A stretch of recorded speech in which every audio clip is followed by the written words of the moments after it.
आज के इस भागदौड़ भरे जीवन में धन की लालसा किसे नहीं है। कौन नहीं चाहता धनवान होना, कौन नहीं चाहता है मान सम्मान में वृद्धि होना। लेकिन कभी कभी ऐसा होता है कि व्यक्ति को सदा सदैव ही धन की कमी बने रहती है। चाहे वो कितने ही प्रयास कर ले, अथाह प्रयासों के बाद भी उसे सफलता नहीं मिल पाती। न धन अर्जित करने में सफलता मिल पाती है और ना ही अपना मान सम्मान बढ़ाने में।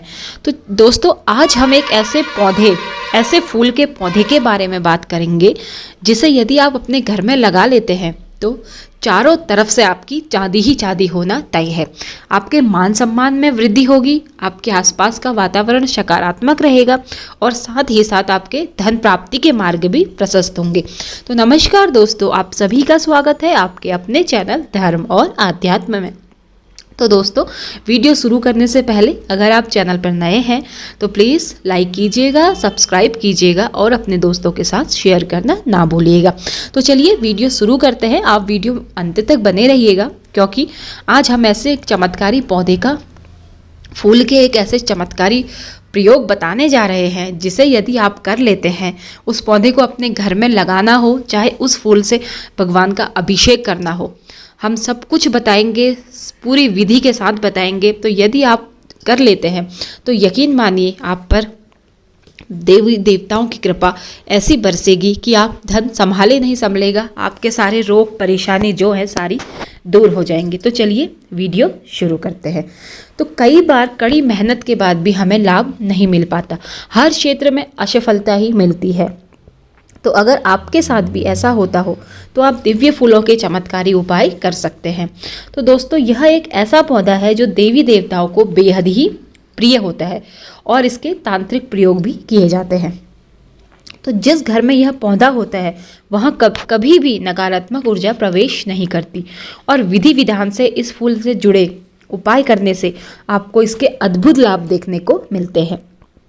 ऐसी मान्यता है कि यदि धन की सदैव कमी रहती हो तो आपने क्या करना है। पहला उपाय जानते हैं। धन की अगर आपके घर में सदैव कमी रहती हो तो आप इस पौधे की जड़ को शुक्रवार के दिन अपने घर ले आएं और गंगा जल से उस पौधे की जड़ को साफ करें, उसका अभिषेक करें।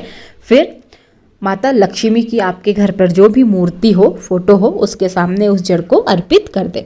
तत्पश्चात पूजा धूप दीप दिखाने के बाद उस जड़ को आप अपने धन के स्थान पर, अपनी तिजोरी में या जहाँ पर भी आप धन रखते हैं उस जड़ को वहाँ पर रख दें। ऐसा करने से माता लक्ष्मी प्रसन्न होती हैं और धन प्राप्ति के मार्ग प्रशस्त होते हैं। तो इस पौधे के फूल से गुप्त तांत्रिक उपाय भी किए जाते हैं। इस फूल को चढ़ाने से अगर आप ग्रह पीड़ा से परेशान हैं, जैसे कई बार ऐसा होता है शनि की 7.5 होती है या राहु केतु के ऐसे ग्रह दोष बन जाते हैं कुंडली में कि व्यक्ति को हर क्षेत्र में निराशा, असफलता का ही सामना करना पड़ता है। चाहे कितनी मेहनत करे लेकिन उसके हाथ लगती है क्या, सिर्फ और सिर्फ असफलता। शनि की कुदृष्टि का इंसान को भोगनी पड़ती है। तो इस फूल को चढ़ाने से आपको ग्रहों की पीड़ा से भी मुक्ति मिलेगी। ऐसा माना जाता है कि यदि आपकी कुंडली में शनि, राहु, केतु बुरी स्थिति में है या शनि की 7.5 से आप परेशान हैं तो आप शनि देव की पूजा नहीं कर पाते हैं, रोज आपको समय नहीं हो रहा है, नहीं कर पाते, तो आप एक शनिवार के दिन पीपल के आपके नज़दीकी जो जहाँ भी पीपल का पेड़ हो, शनिवार के दिन जाइए और इस फूल को पीपल के पेड़ के पास अवश्य चढ़ाइए। ऐसा करने से आप इस प्रक्रिया को कम से कम 7 या 9 बार दोहराइए, मतलब 7 शनिवार या 9 शनिवार। ऐसा करने से धीरे धीरे जो शनि ग्रह के जो दुष्परिणाम है वह कम होने लगेंगे और शनि देव का भी आपको आशीर्वाद प्राप्त होगा। और जो कुंडली में जो बुरे ग्रहों की जो दशा चली हुई है, जिस वजह से आपको निराशा, असफलता, धन हानि, ये इन चीज़ों का सामना करना पड़ रहा है, तो उससे भी आपको मुक्ति मिलेगी और धीरे धीरे आपके जीवन में सकारात्मक परिणाम आपको देखने को मिलेंगे। अब अगला प्रयोग जानते हैं। तो दोस्तों, मान सम्मान में वृद्धि कौन नहीं चाहता। हर किसी के मन में अपना मान सम्मान पाने की लालसा रहती है। हर कोई सोचता है कि समाज में मेरी इज्जत हो, मेरा मान सम्मान बढ़े, मेरे घर में मेरा मान सम्मान हो। लेकिन हर किसी को यह मान सम्मान मिल नहीं पाता है। कई बार कुछ ऐसे ग्रह दोष हो जाते हैं, ग्रह दशा आ जाती है, या आसपास का ऐसा नकारात्मकता इतनी हावी रहती है कि व्यक्ति उसमें अपना मान सम्मान खो लेता है, हमेशा उसके सर में अपयश ही आता है। तो यदि आपके साथ ऐसा होता है, तो अगर आपको मान सम्मान की कामना है तो इस पौधे को अपने घर की पूर्व दिशा में अवश्य लगाइए।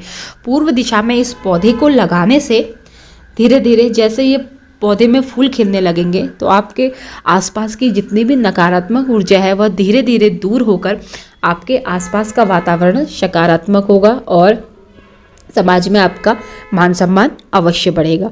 तो चलिए, ये तो थे इस फूल से जुड़े हुए चमत्कारी प्रयोग। और हाँ, इसका एक प्रयोग यह भी है, अगर आपको त्वचा संबंधी कोई परेशानी है, जैसे दाज, खाज, खुजली या कोई भी ऐसी परेशानी है, तो आप इस फूल से जुड़े हुए उपाय भी कर सकते हैं। अगर ऐसी आपको कोई परेशानी है तो इस फूल को आप पीस कर उसके पेस्ट को दाने वाले स्थान पर, दाज, खाज, खुजली वाले स्थान पर लगा सकते हैं, तो इससे भी आपको लाभ मिलेगा।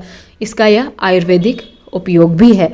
तो यह पौधा अपने आप में ही एक दैवीय गुणों से भरपूर चमत्कारी पौधा है। इससे जुड़े हुए उपाय करने से आपको शीघ्र अतिशीघ्र अवश्य ही लाभ मिलेगा। तो चलिए, यह तो हो गई पौधे में क्या गुण है और उसके क्या उपाय हैं। अब जानते हैं इस पौधे का नाम। तो दोस्तों, ये चमत्कारी पौधा है सदाबहार। इसको सदाबहार या सदा सुहागन के नाम से भी जाना जाता है। इस पौधे में लाल, गुलाबी और सफ़ेद प्रकार के फूल लगते हैं। तो आपको आसानी से यह देखने को मिल जाएगा और इसको लगाना और इसकी देखभाल करना भी काफ़ी आसान है।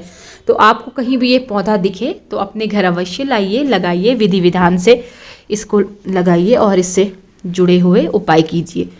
तो चलिए, आज की वीडियो में इतना ही। मिलती हूँ अगली वीडियो में। आशा करती हूँ आपको आज की वीडियो पसंद आई होगी। अगर पसंद आई हो तो लाइक, शेयर, सब्सक्राइब करना ना भूलिएगा।